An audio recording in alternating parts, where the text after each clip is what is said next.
새 차를 샀는데 1년도 안 돼서 하자가 생겼다. 그런데 이게 반복된다면 교환이나 환불받을 수 있게 법이 개정됐습니다. 벌써 시행 2년이 다 돼가는데 차량 운전자들 만족하고 있을까요? 무늬만 법이라는 말까지 나오고 있다고 합니다. 정지주 기자가 자세히 전해드립니다. 잘 익은 달콤한 오렌지인 줄 알고 샀습니다. 그런데 이거 상자 열어봤더니 시리신 레몬입니다. 이거 바꾸던가 환불받아야겠죠.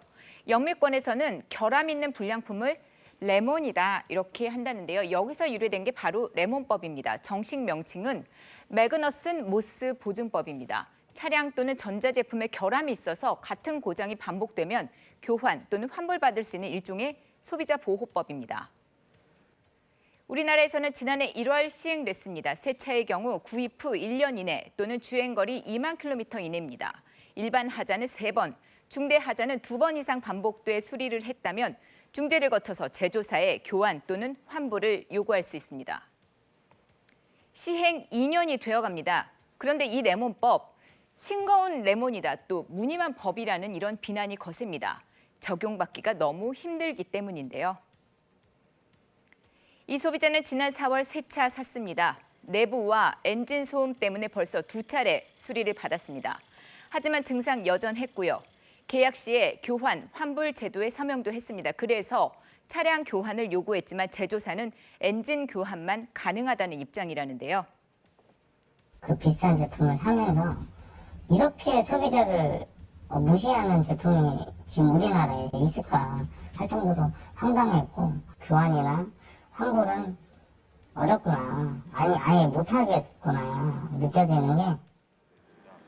사전 예약까지 해가며 강모 씨는 지난 7월 이 차량을 구매했습니다. 엔진 소음, 내부 악취 등으로 지금까지 10번 넘게 서비스 센터를 찾았습니다. 역시 제조사는 교환, 또 환불 안 해주고 있죠. 거의 포기했죠. 서비스를 받으러 가도 돌아가라는 말만 반복되고, 다음 예약을 걸고 오라고 해도 3달 이상 대기를 해야 되는데. 레몬법 시행 후 지난 9월까지 접수된 중재 신청 건수 520여 건입니다. 이 중에서 교환이나 환불이 실제로 된 사례는 5%에 불과합니다. 부품 자체가 워낙 많기 때문에 이 핑계 저 핑계 되면서 여러 가지를 얘기를 하다 보면은 같은 문제가 아니라고 판단이 되면은 신차 교환 환불이 안 되는 이런 부분도 발생을 하고요. 교환, 환불된 25건도 레몬법이 규정한 중재기구 통한 게 아니었습니다. 제조사와 소비자 간의 합의로 이루어졌습니다. 레몬법을 보면 중재기구를 통해야 합니다. 우리나라의 경우에는 교통안전공단 산하인 자동차 안전 하자 심의위원회, 여기를 거쳐야 하는데요.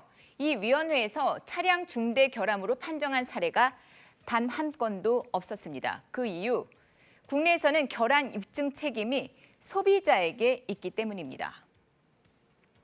미국의 경우 제조사가 해당 차량에 결함이 없다는 걸 입증해야 합니다. 이거 숨기려다 적발되면 천문학적인 벌금이 부과됩니다. 반면 우리는 제조사가 아니라 소비자가 다 해야 합니다.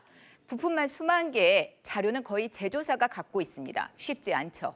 그래서 포기도 많습니다. 신청자가 취한 사안에 대해서는 중대한 하자 여부 등 사실 확인이 불가합니다. 중재기구 쪽에서 이렇게 나오니 제조사는 일단 소비자 주장을 인정하지 않거나 버티기 들어가는 거죠. 더군다나 차 살 때 관련 내용을 담은 서면 계약이 필요합니다. 국내에서 차 파는 상당수 수입차 업체, 이 레몬법을 거부하고 있다죠. 그래서 국회에서는 국내에서 자동차를 판매하는 즉시 이 레몬법을 강제 적용하자는 법안이 발의됐습니다. KBS 뉴스 정지주입니다.